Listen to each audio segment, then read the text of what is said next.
Hello and welcome to Learn in Public with Doug and Erik. I'm Doug. And I'm Erik.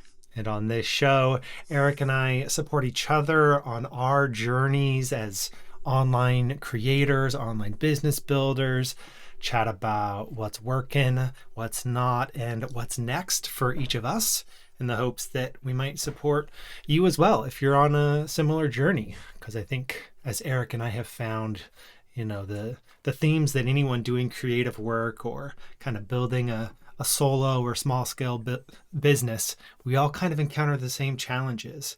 And even though like the specifics of each of our situations is unique, there's some common themes. So that's kind of what we look for as we chat about what's going on for each of us each week.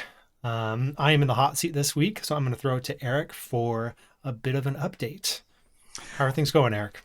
Things are going good. I've had, on a personal level this week, I had a kind of a realization yesterday when I had a day earlier in the week where, one of those nights where you wake up at like 2 a.m. and you're like, I do not want to be awake right now. And I'm like using all my mindfulness tips and tricks, kind of like every tool I had to just like let it go, let the thoughts flow, nothing was working. And I was like, sometimes thoughts just drag hooks, and nothing's gonna work, but that's okay. And so I got in touch with the feelings that were going on and just like got into my body, just stayed with those feelings, with the kind of discomfort, displeasure. Ended up, I'm lucky because being a solopreneur who lives alone most of the time, I got to sleep in. It's not a luxury somebody like you with 2 kids would have, right? But then yesterday, that same sort of thing started happening to me in the middle of the day. And I also, I was like, okay, what is this? And then I realized that I think sometimes I'll have an unpleasant feeling and then I'll look for the thought that goes with it. Like I always just assumed that it was, I'm thinking these thoughts and that's like making me feel bad. And I realized, no, I think sometimes it works the other way. I'll just have sort of an unpleasant feeling. And then my brain is like, oh, what's that about? Well, let's go into the deep, dark vault and grab one of those things. And let's throw it on top of your unpleasant feeling.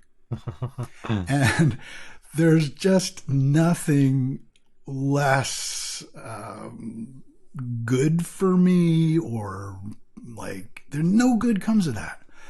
And I felt like I kind of saw my brain, my mind doing that. And it was really useful because I was like, no, not today, Satan. We're not going to do that. Yeah.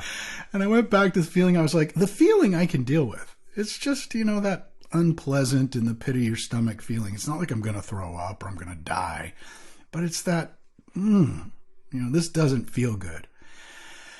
And I was like, okay, this I can deal with. Those thoughts don't need to be a part of this. Yeah. And so I kind of separated the two and just was like, yeah, go ahead. Think what you want. I'm not going to watch that movie. I'm just going to be here with these feelings. So that was a really good personal thing this week. And then on a business level, just more like what we have here, it just keeps growing in my life. But nice. People that reach out to me or I reach out to, and like the other day I was watching one of my teachers, Angelo, who I've talked about on here and Simply Always Awake. I'm watching his YouTube channel. I'm watching the video he put out that day. And then as I'm watching it, I get a text from him. and I'm just kind of like, oh yeah, that's right. We're friends. I just kind of, it's just these worlds melding. Right. And I love that too. Like I went into your class this week on verbal to visual, and I was just like, oh yeah, that's Doug. Cause when we're in class, you're like the teacher who's running the thing and running the community and all that. And it's just, I love this dynamic. And I can't recommend it enough for people. If you're not reaching out to the people who inspire you or who you'd love to talk to, you're missing out. You're missing out because so many times those people will turn out to be, so much more than you even hoped or imagined in your life. So that's it. That's my update. Love that. Throwing it to It's a you. great one. Yeah. Thanks for sharing that. And that community vibes piece is one that I think I will bring back in as I share my update here. Cool. Starting with the theme, I feel like pretty much every conversation that I've brought to the table here since we have begun this show is related to kind of YouTube strategy. Sure. I So I'm love gonna that, by the way, because that's like one of the things I'm thinking the most about these days. So all this stuff is super helpful for me, I'm sure, as well as everybody else. Yeah, I'm glad to hear that. Because it is like, I think YouTube strategy is the starting point, but it's also in connection with, you know, what role does YouTube play in connection with my main offering and the community that I've created, like inside of Verbal to Visual, where Sure. a lot of the more in-depth teaching and service and connection occurs. So trying to find a balance between those two. Can I ask a quick question? Yeah. Go Have ahead. you ever used the community and subscription side of YouTube? No, I think if that were like, sometimes I think back to the beginnings of when I started my YouTube channel, and sometimes I wish that I would have either started some sort of a community right away, or started a Patreon right away, or used like the joins, the subscription feature that is now built into YouTube, Mm-hmm. because I think those are great platforms, and it's a great way to kind of engage an audience, or kind of garner support as close to the medium where you're creating as possible. Mm-hmm. So I think there's kind of less friction for someone to join a YouTube channel to become a member of it, or even like join a Patreon.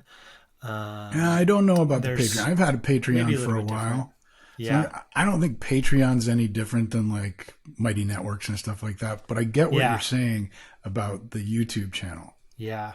But I also think that like of the people that watch YouTube, how many of them actually join channels, True. Um, so that is an open question. But since I've like started creating courses, and now I have Verbal to Visual like as a membership, as an established Mighty Networks platform, it hasn't really made sense for me to also have a YouTube channel membership, or like, Yeah. eventually if I feel like really good about what's going on, like with the Verbal to Visual YouTube channel and the Verbal to Visual Mighty Network, maybe I would look at starting an additional little subscription or membership thing. But Sure. like, I think I'm trying to focus at this point.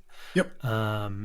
Makes sense. And my latest experiment with the YouTube strategy, I kind of referenced it last week, but what I have been doing, or what I did for about a week, this morning was the first time that I did not do this, but I have been just recording my morning work sessions.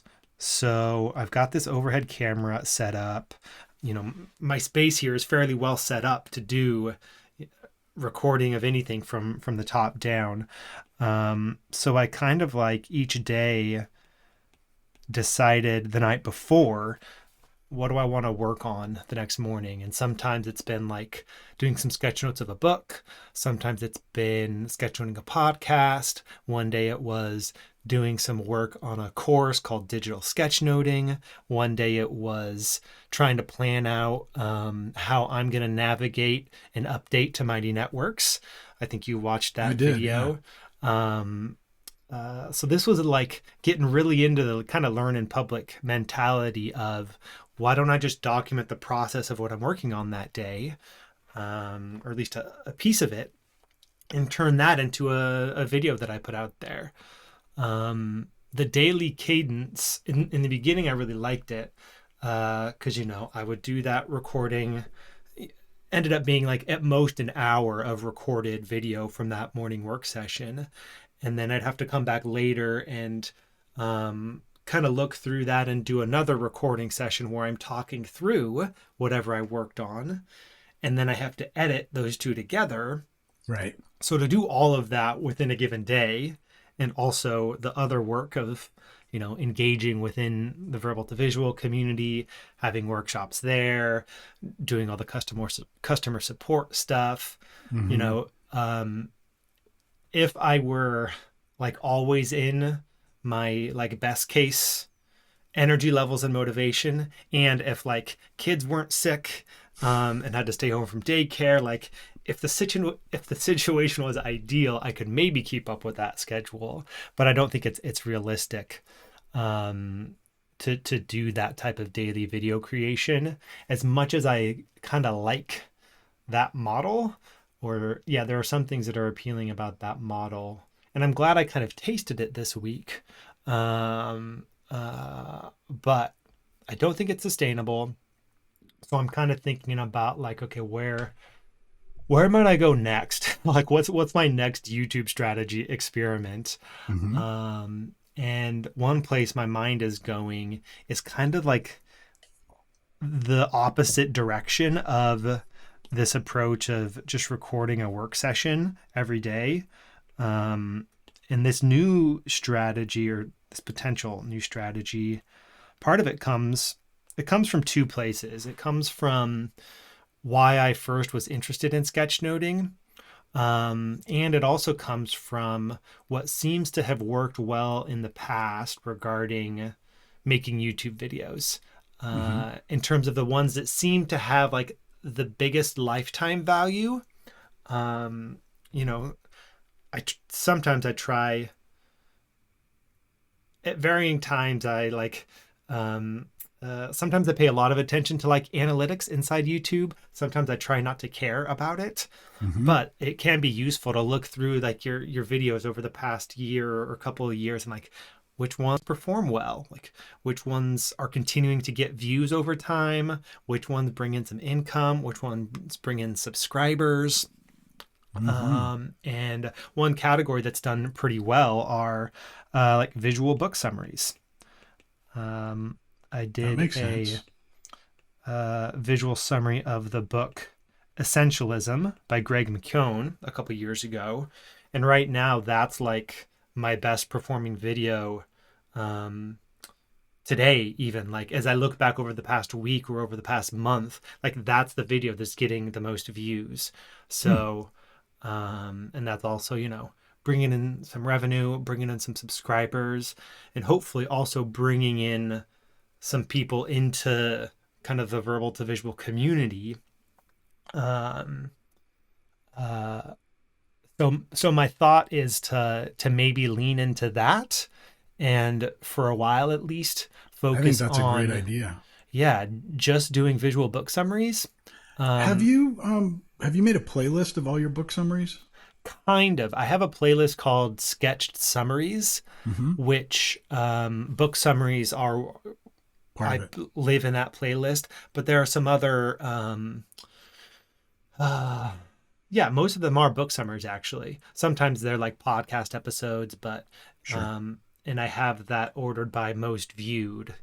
So that's actually where on my homepage, on my YouTube homepage, you know, you can design what people see as far as, as they scroll down your homepage. The first playlist is just like recent uploads, but then the one immediately after that is sketched summaries, Hmm. and essentialism is the first one on that list. Oh, great. So I think that's partially driving continued viewership, but also Mm-hmm. it's like YouTube search is what's giving that video a lot of kind of juice, because people are searching for the word in the book essentialism.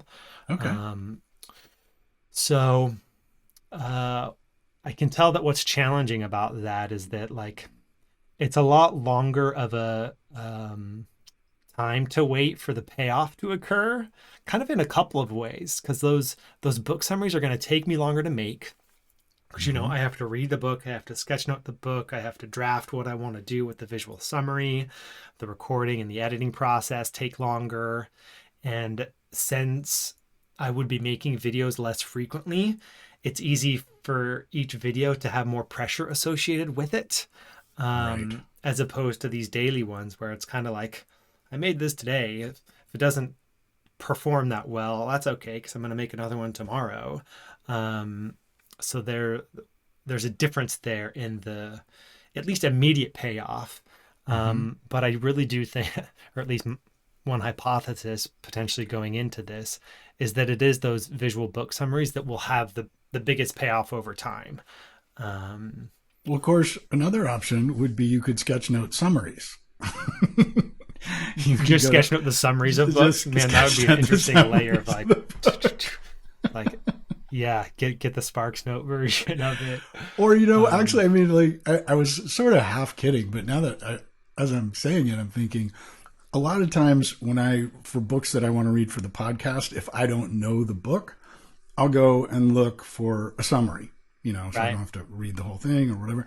And Wikipedia has lots of interesting summaries of classic books, especially. I don't know if you would ever be interested in doing the classics, but I think a lot of people would what's the gist of the Odyssey, the Iliad, and you can read all of that in a web page this long on Wikipedia, and you could sketchnote that, and that would also be valuable. It's true. But I get that it's not what you're doing and it's not the whole thing. But I think I do. Yeah. I think that could work, but I do think I like the idea of, digging into the original source material. And part of it is like, what does the day-to-day experience of this work feel like? And sure. I do enjoy like the slower paced media consumption of reading a book. So I think that's going to be my next experiment for YouTube strategy.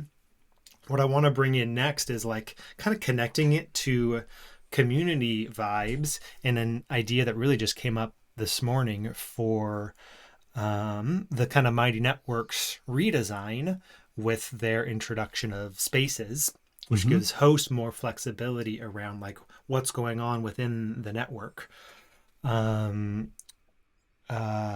Particularly around, so like if I choose to focus on visual book summaries, I would want to bring an element of that also into the Mighty Network. So let me just start jotting some ideas down here. That's kind of that aligns with something that we've done a handful of times and that I think has gone well. Kind of this concept of sketchnote book club. I've called them kind of currently a sketchnoting challenge, where one of the types of events that I host inside of Verbal to Visual's Mighty Network is a sketchnoting challenge where we all sketchnote the same source material and then come together, share our sketch notes, talk about the ideas, and talk about the sketchnoting process. So far, I've kind of rotated the type of source material that we've all sketchnoted. A handful of times it has been a book. Sometimes it's a podcast episode. Sometimes it's a video. I like that rotation because it gives community members the opportunity to sketchnote different types of media, including ones that aren't as intensive as reading an entire book. Sure. But part of me kind of wants to lean into sketchnote book clubs as the thing that I continue to host. And that would, of course, align well with, anytime we do a sketchnote book club, that will end up being a video that goes on the YouTube channel. So there's kind of some nice dual purposing there. Yep. But thinking in that realm of like, well, I still kind of want people to have the opportunity to do some kind of group sketchnoting around other source materials. So the thought was like, what if I open up event creation and kind of group sketchnoting to community members. So like allow community members to create their own events that can maybe be like sketchnoting challenge type events where you all sketchnote the same thing. But potentially if like some community members I know, like kind of they're developing expertise in specific areas of sketchnoting. Maybe it's like a particular app that they're really good at. Maybe it's, using it at the collegiate level as a professor, or, people are developing their kind of niches with this and have some interesting things to share. So my thought is that like opening up live events, and this is where, thinking about the Mighty Networks redesign, like one category or one collection of spaces could be these live events where one is like one space are the live events hosted by Doug. And then there could be another space for live events hosted by members. And they can host those in the Mighty Network the way you host your events, just the same? Like they just log in with their own Zoom and they run it? I think that would be it. I think they would have to connect their own Zoom to it. There might be the potential to lean into Mighty Networks live streaming capabilities. Right. But isn't that could... more like when I go live on TikTok, where I'm the Right one now who's it doing all the is. talking and everybody else is just typing? Yeah. Right Yeah. now, that is what it looks like. I know they're like working toward something that's a bit more like Zoom in terms of having multiple people on. Yeah. But for now, I think it would be like if someone wanted to host an event, they would need to kind of connect their Zoom account to it, and they would run it through their own Zoom. But this component of kind of opening up event creation to community members, it's something that's kind of like come up for me repeatedly over like the past couple of years. I hadn't yet really leaned into it. The closest we've got to that is when I did a little bit of a paternity leave for myself when the boys were first born. But in that case, I kind of like, sought out volunteers to host workshops and, kind of guided the process, and they were kind of just filling in for me over a handful of weeks. This potential approach would open it up more, which best case scenario, I think would be really cool because, it would create more, more opportunities for kind of meaningful connections to be made that aren't required, that don't require me being there to facilitate it all. And like, Sure. Yeah, What would you imagine the worst case scenario is? a great question. Worst case scenario. It seems to me mostly upside. I think you're right. I mean, nobody's gonna, like somebody might there will be events that are not up to the quality of you running them. But the cool thing is that I think people will learn a lot. They will be supported. And it's like that kind of like semi-public environment of a Mighty Network is a great place to kind of experiment getting into your growth zone. Like we were talking about yesterday in class, that it really could, and you could actually start the first event could be a course on how to run an event. The people who thought they wanted to run an event could come and they could bring their questions, and so that they felt like supported in getting started. Like, here, we're going to go through the whole thing. Here's how we do it. And you would be empowering a whole group of people who would be leveling up, like they might want to start their own Mighty Network one day, but this is the first step. Yeah. I think it's really cool. Yeah. it does bring in that question of like, okay, what sort of training or education would members need to actually choose to create and host their own event? Um, and it could just start, well, I could see that going a couple of ways. I could just like turn this feature on and like see if people figure it out for themselves. Like, which I mean, it really isn't that. I don't think it's that complicated of a process. Mm-hmm. The challenging thing would be people just kind of maybe overcoming the fear of like, who am I to host an event here? Well, yeah, Um, and that's what I think this like how to host an yeah. event could be. It could basically just be a to ease people's fears and show them how easy it is. Yeah. Like, look, here's how we do it. So easy. Enjoy. Hop in. Do it. Can't wait to see Yeah. what you do. Right.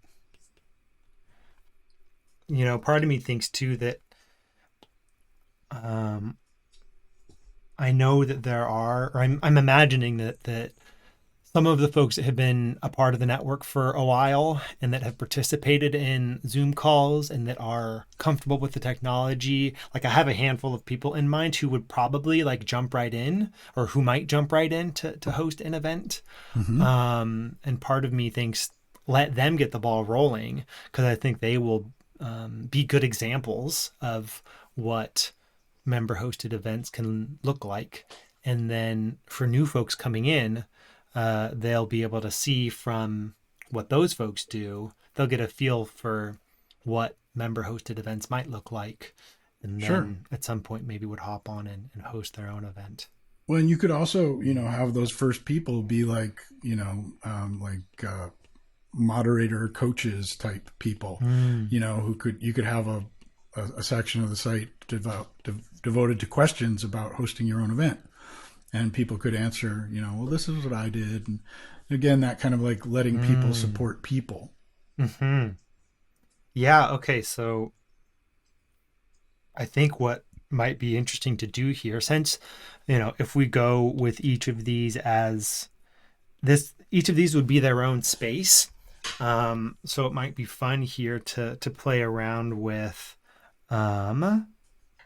what the tabs for each of those spaces would be, Mm-hmm. because what you were just mentioning there. Let's kind of do it like this. There's a hosted by Doug space. There will be hosted by members space.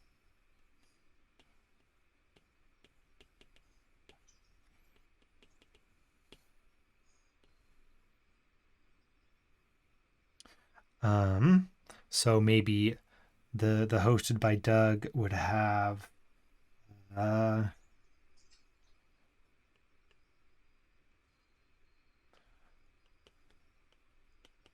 upcoming events. So this would be events that are scheduled but haven't happened yet. Then maybe replays. This looks fairly similar to kind of what I shared in my initial kind of design of what Mighty Networks look like. And then maybe live chat. Mm-hmm. Now, are upcoming events and replays both a feed? Can you? So what I learned was that you can't have multiple tabs of the same feature type. Right. So you can't have multiple feeds. Yeah, I saw So that note. Right. So how would you get around that? so the upcoming events would actually be one of the feature types is event series. Oh, So this would be an event series. easy peasy. This would be a feed, Mm-hmm. and this would be a chat. Got it. Um, and then for hosted by members, I mean, I guess it could be the exact same thing, Mm-hmm. but maybe there's one addition. Maybe the first one is this. I'm just going to copy and paste here. If I can select. Concepts is freezing up on me some. So maybe this first tab Yeah. is how to host an event, which Perfect. is a page. Yep. I hadn't yet talked too much about kind of page as an event or as a tab type. This is just like a standalone article, essentially, that I could create and update over time as you get a sense for like what folks have questions about and those Yep. sorts of things. And Embed a then, video walkthrough or something like that, Be yeah, great. and then I think everything else could be the same as this. Yeah. I want to delete a little bit of that tab. Yeah, still have a live chat. How does that sound? That sounds really good. Sounds really good. Yeah, and then I mean, what's kind of exciting about this gets to some of the upside too, is um, if you look at what the overall navigation of the spaces update to Mighty Networks, there's kind of like this this top level uh, category of I think it's still, some of the overall options up here. One is feed, like you kind of get a feed of everything going on in the network. Another is events. Mm-hmm. And then below that is where you get into these collection of spaces. So That below you can here, create yourself. yeah. So this is where like courses would live. Um, and then maybe, I mean, this is potentially where like live events. And then maybe sketch notes. I've kind of talked about some of these in the. What's going to be the difference between live events and events? That's what I'm realizing is there's potential for confusion around. Mm-hmm. Um, so this live events tab here, when you kind of click on that triangle, it Mm-hmm. would be a drop down menu to give you access to these two spaces of hosted by Doug and hosted by members. That's how you would get to each of those spaces. This Hmm. events essentially shows you all of the events going on in the entire network. Okay. And what's kind of cool about that is that if if members actually choose to host their own events, you'll see the events that I host every Wednesday, but then every now and again you'll see like, oh, here's some other events going on at different times, um, time zones hosted by people in different parts of the world, and like Maybe the the answer then is to not call that tab that you're creating live events, but something else. yeah. Something maybe more specific. I initially went with the term workshops, Mm, which I I like do that. like. There is a little Courses, workshops, sketch. I like that better. yeah. Suzanne, one of the community members who's been around for a while, did mention a little bit of like potential cognitive dissonance in that some of the workshops are actually about the courses, because like these course run throughs, that's an example of a type of workshop that I do. Right. But it um is different than the course. It's not the it is course. different than the course. It's a uh workshop. and I think that my hope would be that that is like a little bit of a semantic issue that hopefully doesn't actually like hold anybody back from accessing, the resources here. Yeah. um yeah, and then do you feel like labeling that as workshops, do you think that would hold members back from hosting it? Does the concept of hosting a workshop as a community member, is that more daunting than like hosting a event? Yes, um it definitely is. Um, um, it definitely is. So, what would be a good solution to that? Um, Maybe just clarifying on that page. You know, Yeah. it's called a workshop, but you really don't need to let that, like, just put that That right could be out the there. first thing in like the how to host an event. Yeah, Um, just smack that, objection away right off the bat on the first page. You think you can't host a workshop? Think again. yeah. And then I think the last collection of spaces is a little bit of a catch-all. Um, Resources, where kind of like some welcome and orientation stuff would go. Um,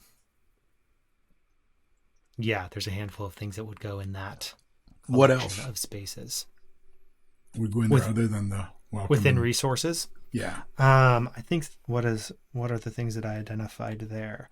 Some sort of, and I guess this is where it's like identifying what should be its own space and what should be a Mm-hmm. tab within a space. That's Mm-hmm. where like I still need to work out some details. But this So list we're looking at is a collection of spaces, right? So exactly, courses is a collection of spaces. Workshops is gotcha. Yeah. exactly, Okay. yeah. Um, Resources is just so vague as to almost it be is like vague. off-putting, Yeah. right? Well, what if?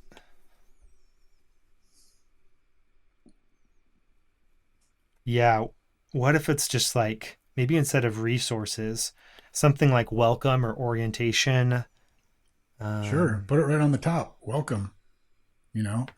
And yeah, maybe it's just welcome, and then it does go up top.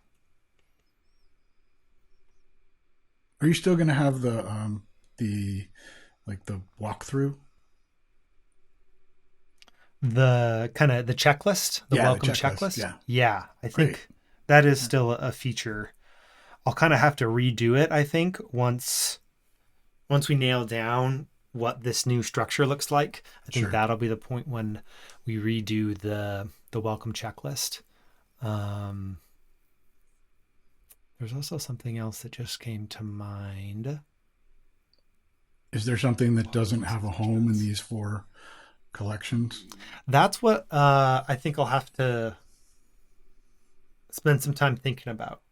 But I kind of feel like since these are collections of Mm-hmm. spaces, I can have as many spaces as needed within each of these drop downs. Yep. And I feel like I'll be able to give everything a home.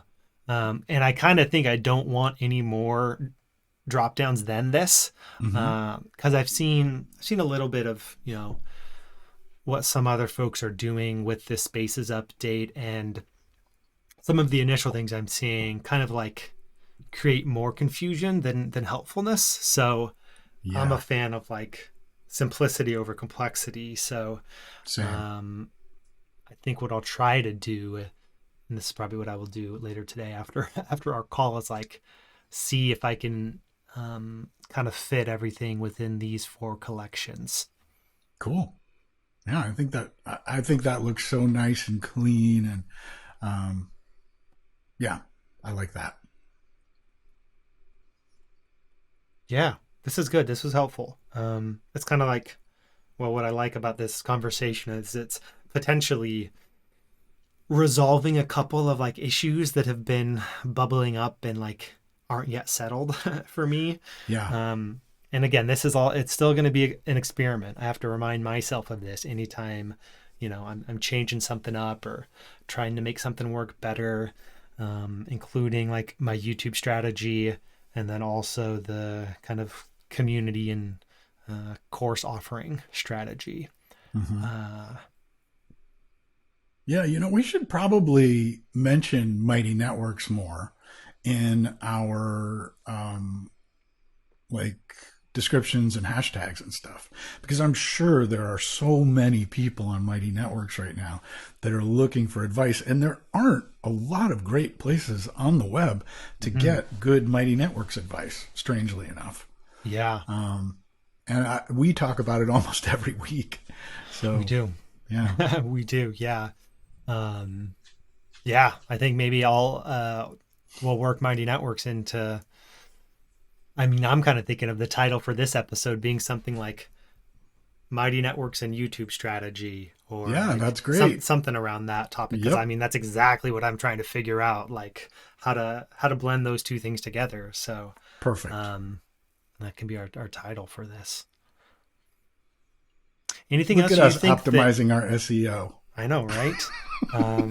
And also, speaking of YouTube strategy, I don't know if this is still the case, but I'd made a couple of videos about Mighty Networks. And at one point, I think just did a tour of my network pretty early on. Mm-hmm. What's the right word? Like the ad rates for that video that has Mighty Networks in the title was by far like the highest of any video, which kind of makes sense. So like, as a YouTuber, then that means like per view, I'm getting paid a lot more for that video than like Right. any book summary. That's Which kind of makes sense because Kajabi, exactly Circle, they're wanting Mighty, they're to all get in front competing of for that ad. Yeah, That's so good. absolutely. So That's like, so good. hey, if someone, and there are a few people who are doing kind of like niche, who are focusing on Mighty Networks and making videos about it, but not a ton. So Yeah, not many. There's a niche. And the YouTube ones I channel. have found, I haven't found anyone who's doing great Mighty Networks videos.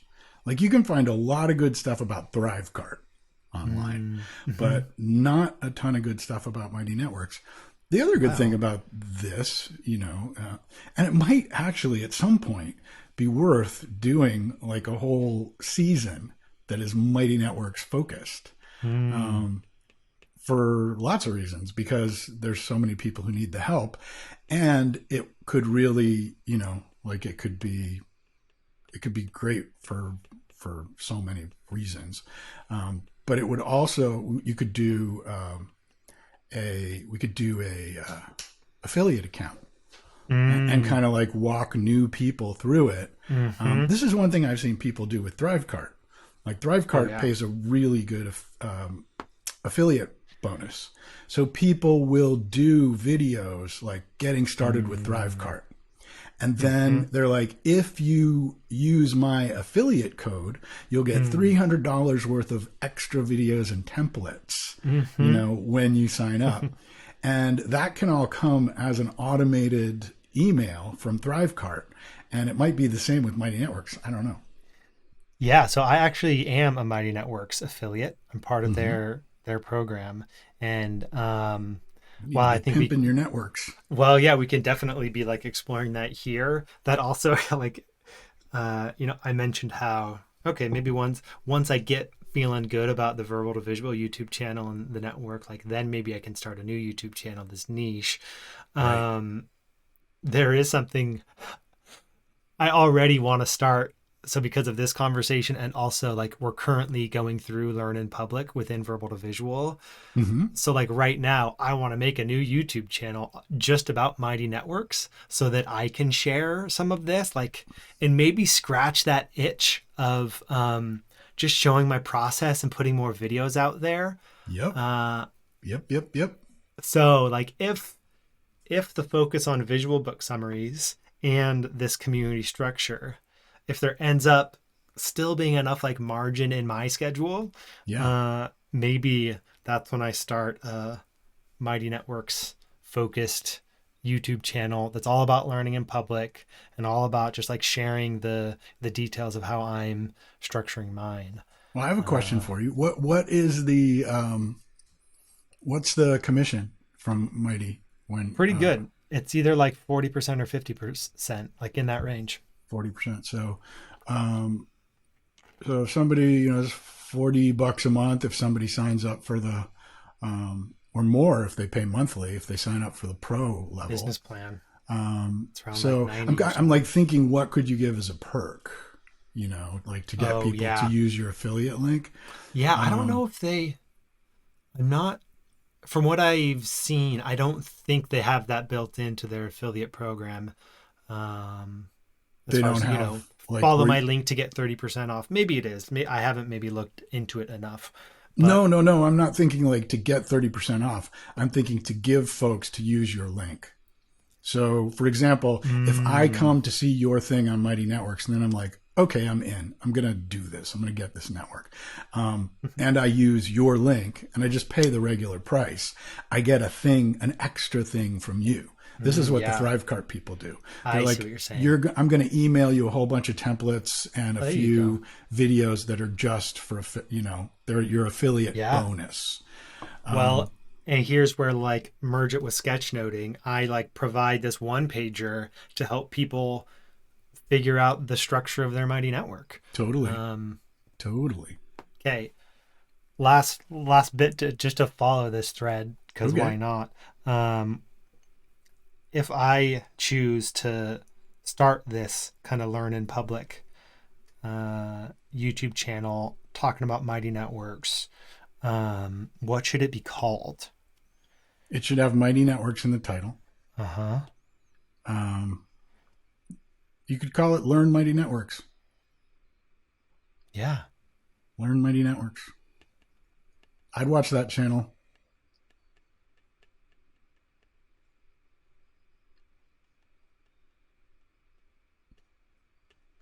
Especially, this is such Interesting. a great time to do it too, because you've got like 3 weeks before everybody gets a Mm-hmm. brand new Mighty Network, and they're going to be like, Yeah. So even the people who have been doing Mighty Networks for a while would go. Plus, the people who don't know anything about Mighty Networks. Plus, your content is great. Yeah, Well, and there's the potential to like, and maybe I'm just finding reasons to convince myself to do this. Um, by starting a channel and exploring those topics, the hope would be that like I continue to make verbal to visuals Mighty Network as best it can because I'm absolutely. like sharing about how like what I'm doing. So like that would And be if some you like want to learn positive and reinforcement. if you want to learn how to learn in public, you can go to, Yeah. it's all like Yeah. beautifully interconnected. Yeah. This And isn't if you like want a to see how these huge, ideas came about, go check out yes. Learn in Public with Doug and Eric, because that's what it came from. Yeah, this is Um, all just that same thing you were talking about recording your work session. You got yeah. to do all this stuff for Mighty Network anyway.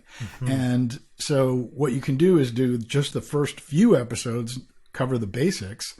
Then it's just about how you're evolving your Mighty Network.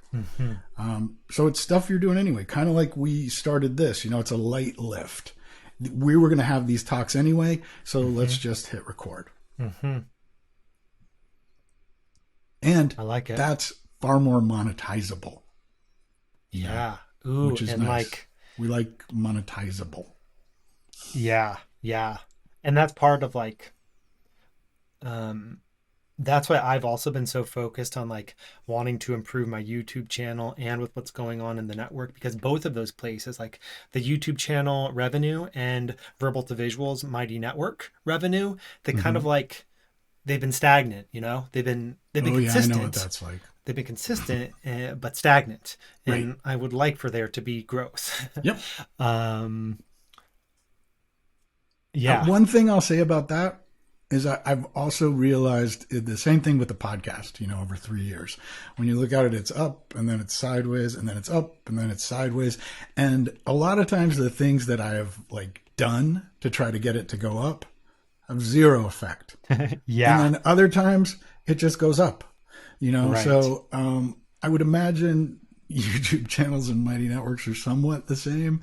There is Yeah. just a certain amount of, you know, um, sideways action that's Yeah. built into it. But like recently with the podcast, over the last 3 weeks, I've had a 20% growth for Hmm. no uh, apparent reason, nothing I could point to. And, but, I'm like, I'll take it, you know. So I wouldn't, I guess what I'm saying is I feel you. Yeah. And sometimes something like this can absolutely be the thing that Mm. will set that off again. Hmm. I love And this idea. yeah. I'd watch your channel. All right. I might go explore that. I will subscribe, like, and comment. Yeah. Yeah.